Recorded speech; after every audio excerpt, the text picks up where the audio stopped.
What your poop says about you. Okay. Alternative health expert Bryce Wylde is here. Eat your breakfast quick, folks. We're going to learn, and it may not be pretty.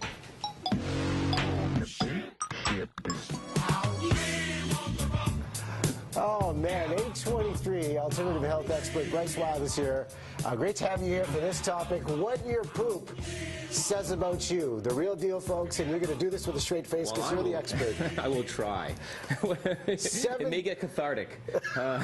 7 types to get, in all seriousness, when we're talking about gut health, 7 types of stool we're working with, and you're going to tell us the signs that there could be a bit of a problem. Yeah, went to see your doctor. First and foremost, I should say, whether we go away, where diets switch up, we try new food, we might develop a little bit of a loose bowel. And that's okay and that's normal. But when it is this type 7 over here, and in particular that lasts longer than a few days, it's a real mess up here today, folks, then you want to see your family doctor. This was a recent trip to Mexico.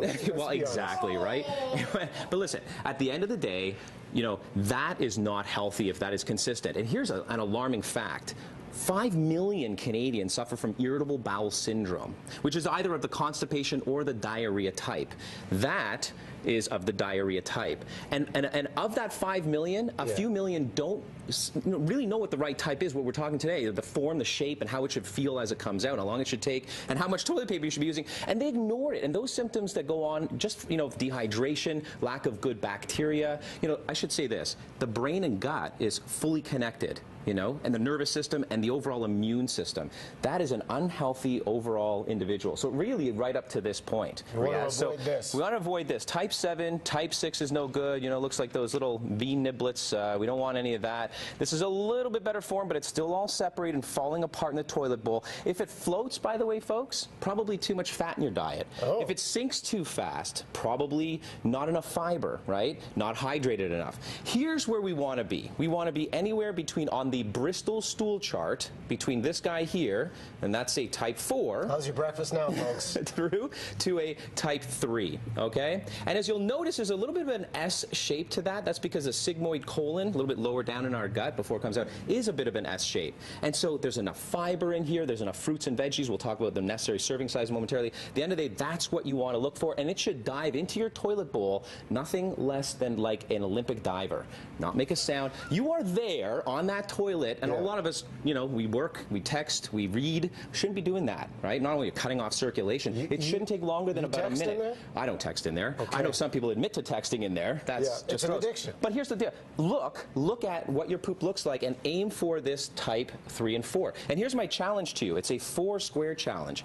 Honestly, and I'm not joking, if you can wipe your butt with 4 squares of toilet paper, then you're healthy. Because if you need more than that, you're typically in this range of, 5, 6, 7. That's your target. Okay. These last 2. This is constipation as well. If this is going on too long, and again, it's the IBS-C type that 5 million Canadians are experiencing that are leading us to the doctor's office, that are, causing us to feel bloated, lethargic, our immune systems are defunct. 80% of your immune system is right here in the gut. So how do we fix it? You've got some ideas for good gut health. Right. So let's start with eating a rainbow of fruits and vegetables. Every single day. Red, orange, yellow, green, blue, and purple. Get them all in. But this is what's called insoluble fiber. Another one of my favorites is black rice. I love oats when it's steel cut oats. That's all insoluble. That's the roughage that you don't digest. What we need more of to avoid this IBS and IBS-C constipation, IBS-D diarrhea is soluble fiber. And so we hear a lot about probiotics, and they're necessary. They help to regulate the gut. But when Health Canada gives a claim to a product which comes from fruits and vegetables, a soluble fiber dissolved in water that treats IBS, we should be paying attention to that. This is a simple natural health product available in health food stores, and it goes into water. You mix it around. It'll totally dissolve. It's tasteless, odorless. You can mix it into salads, your favorite shake. Irritable bowel syndrome. So this is actually Sunfiber. It's partially hydrolyzed guar bean extract. Tasteless, odorless, incredible to regulate. Not any of this stuff to keep you right there in the zone. So final question, when it comes to the need for going to see a doctor and you need some medical attention, at what point, how long does this go on? Great question. So you don't want to see this any longer than a few days. You switched up your diet, you've traveled, right? Or you've taken an antibiotic. Antibiotic-associated diarrhea is a very common way you would actually get very loose bowels. More than 3 days, consult your family physician, right? A lot of folks are chronically this way, though, and they're not talking to anyone, which is why we're talking to you about this today, straight-faced. It's a real issue, all right?